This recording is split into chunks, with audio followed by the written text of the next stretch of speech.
Bem-vindo às aulas de Circuitos Eletrônicos 2. O transistor de efeito de campo FET 3. Análise de pequenos sinais para FET, parte F. Os FETs, então, fornecem para a gente excelente ganho de tensão, alta impedância de entrada, baixo consumo de potência e boa faixa de trabalho em frequências, do modo AC. Nesse caso, o circuito equivalente CA, então AC do FET, ele é igual àquele mesmo que a gente já viu anteriormente. Para todos eles é o mesmo modelo. A impedância do FET, então, olhando só o dispositivo, ela tem como impedância de entrada um valor infinito. A impedância de saída é igual a RD. E a gente tem que nas folhas de especificação, os parâmetros de RD e de transcondutância são expressos na forma de YOS e YFS, respectivamente. Nessa videoaula, a gente vai ver o MOSFET do tipo intensificação. Como a gente já viu anteriormente, ele tem esse símbolo. Para o P MOSFET, que é um MOSFET canal P, e para o N MOSFET, que é um MOSFET canal N. O modelo, então, ele é o mesmo, é o modelo geral para todos os FETs, onde nossa transcondutância GM é igual a YFS e a resistência RDzinha interna do transistor é 1 sobre YOS. Isso nas folhas de especificação dos transistores. MOSFET do tipo intensificação. No modelo, então, do MOSFET do tipo intensificação, para a gente trabalhar em corrente alternada para pequeno sinal, a gente tem que ver a relação entre a variação da corrente do dreno pela variação da tensão VGS, que vai fornecer nossa transcondutância, lei de Ohm. Então, em corrente alternada, eu tenho variações em um determinado ponto, que é chamado ponto quiescente, e essas variações podem ser expressas como se fosse a variação da corrente do dreno sobre a variação da tensão VGS. Isso remete para a gente à derivada da função naquela posição, naquele ponto, que na verdade é a inclinação dessa reta que está aqui, e vai fornecer para a gente esse valor de GM. A partir da definição matemática, então, se é a variação da corrente de dreno ID sobre a variação da tensão VGS, a gente tem então a derivada, a formulação da derivada ID em função de VGS. Se a gente pegar então a função ID, que é K multiplicado por VGS menos V de T ao quadrado, ou VGS de TH,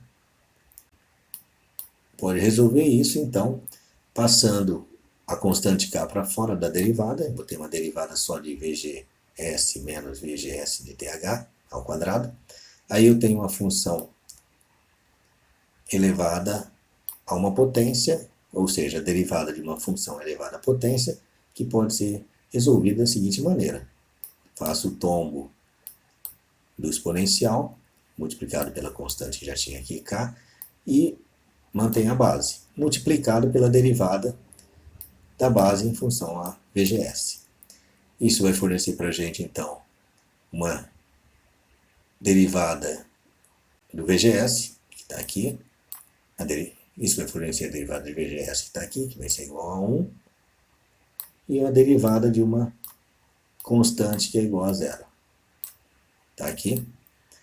Ou seja, o nosso valor de transcondutância GM vale 2K multiplicado por VGS menos VGS de TH, isso em Siemens, a unidade dela, onde o valor de K ele é igual a corrente ID, qualquer corrente ID dreno ON, e relacionado com uma tensão VGS ON, as correntes que estão lá, encontradas no datasheet do transistor, menos VGS de TH ao quadrado, que é um parâmetro dado em função de de ampere por volt ao quadrado.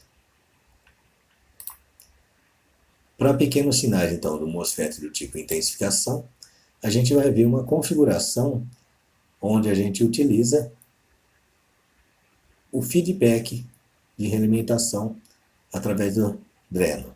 Então eu tenho aqui a configuração de polarização por feedback. Entro com um sinal determinado aqui em VI e tenho meu sinal amplificado VO do outro lado, sabendo-se que quando eu tiro ele nessa posição do dreno aqui, ele é invertido em fase com o sinal de entrada. Então,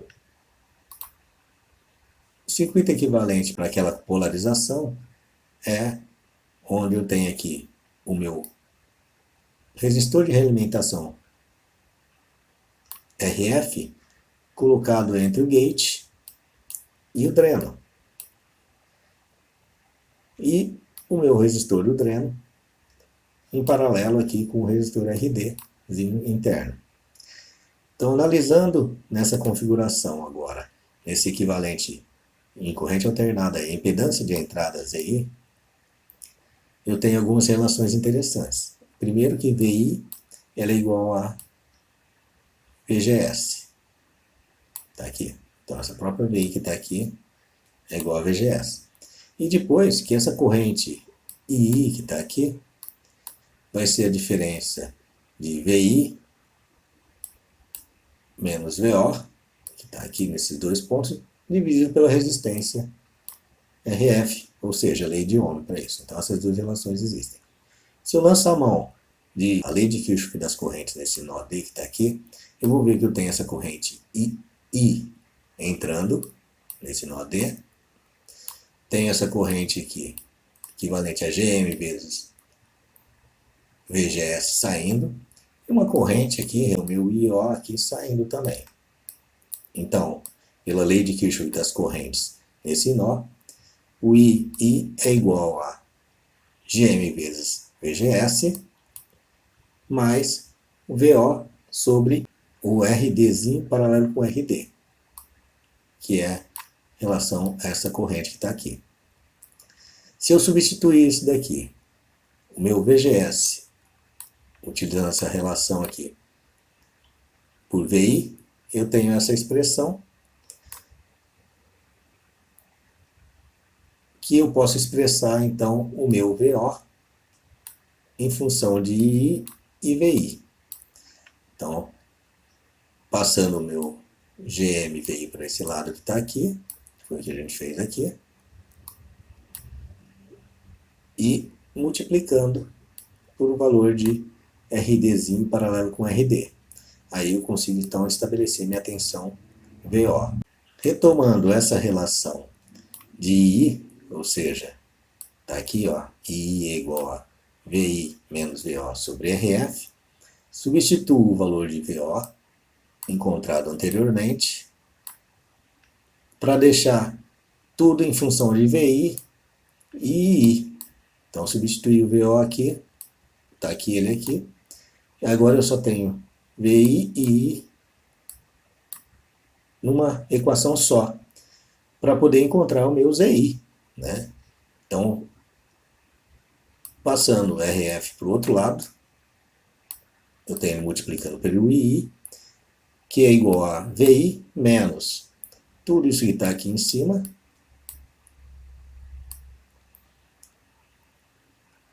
vezes I, mais essa outra parte relativa a essa multiplicação. Daí eu consigo, então, isolar o VI e o I, e a minha relação ZI pode ser estabelecida em função de quê? De VI sobre I, que nada mais é do que passar o I para esse lado e passar essa expressão para esse outro lado. Eu vou ter que ZI é igual a RF mais RDzinho paralelo com RD, dividido por 1 mais GM multiplicado por RDzinho paralelo com RD. Essa expressão, então, eu posso analisar da seguinte maneira. Normalmente, quando a gente faz um circuito com polarização por feedback, esse valor de RF aqui, ele está na casa de mega ohms. Se ele está na casa de mega ohms, ele certamente vai ser maior do que o RDzinho paralelo com o RD. Daí, como ele é maior e está somando aqui nessa expressão, tá? Seria como se ele estivesse dominando esse valor. Então eu tenho o próprio RF nessa expressão. E dividido isso por 1 mais GM com RDzinho paralelo com RD. Então minha impedância pode ser escrita dessa forma. Por quê? Porque esse valor de RF aqui ele é muito maior na casa de mega ohms aos outros valores de RDzinho e RD. Ainda, para RDzinho maior que 10 vezes RD, então se esse RDzinho for maior que 10 vezes esse valor de RD que está aqui, quer dizer que eu posso então deixar somente o valor de RD, ou seja, o meu ZI pode ser expresso como se fosse RF dividido por 1 mais GM multiplicado por RD. Quando eu tenho esses dois casos, então, aqui de RF maior que o RDzinho paralelo com o RD e o RD maior do que 10 vezes RD. A impedância de saída pode ser estabelecida olhando por esse lado agora, olhando por esse lado, fazendo, sempre quando a gente estabelece isso, fazendo V igual a zero, né, o que faz com que eu tenha, então, um curto-circuito dessas duas partes aqui e o meu VI seja igual a VG, que é igual a zero.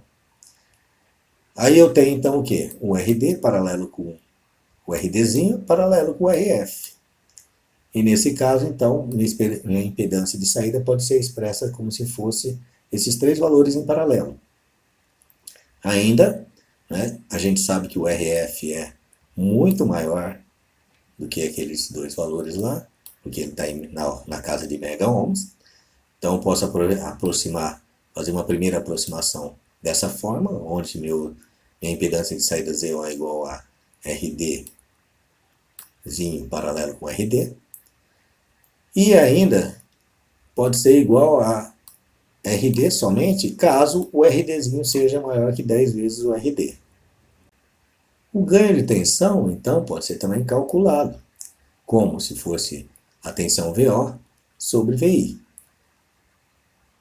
Voltando àquela expressão da corrente naquele nó, ou seja, a LKC no nó D, e voltando àquelas relações que a gente fez anteriormente, a gente consegue, então, substituir na LKC aqui, do nó D, o valor de I está aqui substituído, e o valor de VGS igual a VI. Substituir os dois valores. Então, dei uma relação onde eu tenho aqui somente VI e VO. A partir daí, fazendo a manipulação, separo aqui os valores relativos a VI e VO na expressão, isolo o valor VO e isolo o valor VI, e tenho, então, estabelecido meu ganho AV, que é a relação VO sobre VI, ou seja, o valor de VI vem para esse lado, e o valor desse que está multiplicando VO vem para esse lado. E aí eu tenho que o meu ganho AV, ele é igual a 1 sobre RF menos GM, dividido por 1 sobre RDzinho paralelo com RD, mais 1 sobre RF. Se eu olhar bem essa expressão aqui, isso daqui são os resistores em paralelo, e sabendo que o meu RF é sempre maior do que todos aqueles valores, na casa de mega ohm, então aqui está sempre na casa de mega ohm, eu posso então retirá-lo dessa expressão e passando essa expressão para cima, eu vou ter que meu ganho AV pode ser expresso como se fosse menos GM multiplicado por RF, paralelo com RD, paralelo com RDzinho. Então, que são esses valores aqui. Se eu observar aquela mesma condição, onde o RF pode ser sempre maior do que RDzinho paralelo com RD, e RDzinho é maior que 10 vezes o RD, o meu ganho pode ser aproximado como menos GM multiplicado somente por RD. Então eu tenho agora os ganhos de tensão e os valores de impedância de entrada e impedância de saída determinados. Nesse caso, então, meu ganho de tensão ele é fornecido dessa maneira, que pode ser abreviado para essa, caso essas condições sejam verdadeiras. Meu valor de GM, então, pode ser estabelecido, o valor de K também. E essas são as relações que a gente tem para o MOSFET de intensificação, também chamado de eMOSFET. A relação de fase, então, para a configuração, onde a gente tem a saída no dreno, desse que é a configuração de feedback, ela é invertida em 180 graus, como a gente já viu anteriormente. Um exercício. O eMOSFET da figura foi analisado obtendo-se K igual a esse valor e VGS a esse valor. Se não tivesse sido fornecido esses valores, a gente teria que calculá-los. Aqui a gente já tem esses valores fornecidos e a ideia é determinar GM, RDzinho, ZI, ZO e AV, com e sem o RDzinho, nesse caso aqui. O GM, então, a gente determina utilizando aquela equação que a gente estabeleceu através da função de transferência quadrática para o MOSFET do tipo intensificação. E o meu GM, então, tem um valor de 1,63 milisiemens. O meu RD pode ser estabelecido como se fosse o inverso de YOS, que deu um valor, então, de 50K. O YOS foi fornecido. Para estabelecer o ZI, eu uso as fórmulas que a gente desenvolveu nos slides anteriores. Com RF e RD, eu vou ter um valor de ZI igual a 2,42 megaohm.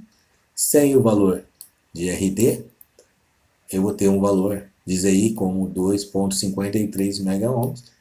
Para essa grandeza, então, a gente pode considerar como se fossem próximos.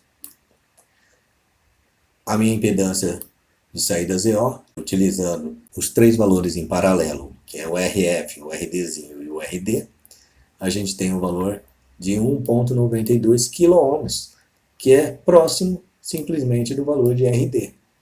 Dá para ver aqui que, quando a gente coloca esses três valores em paralelo, 10 megaohm, 50K, são bem grandes em relação ao valor de 2K, simplesmente.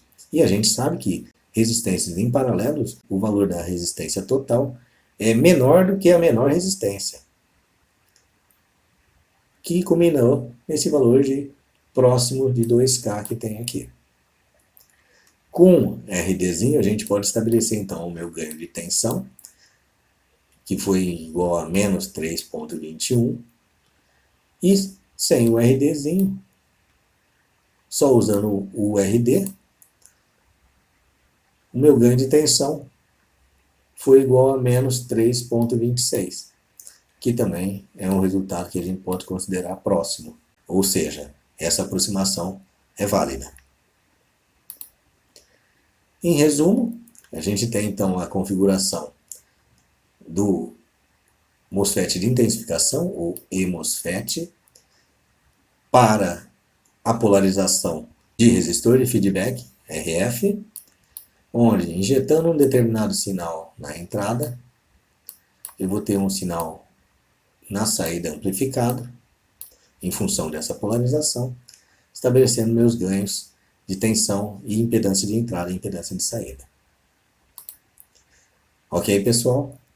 Por enquanto é só. Até a próxima.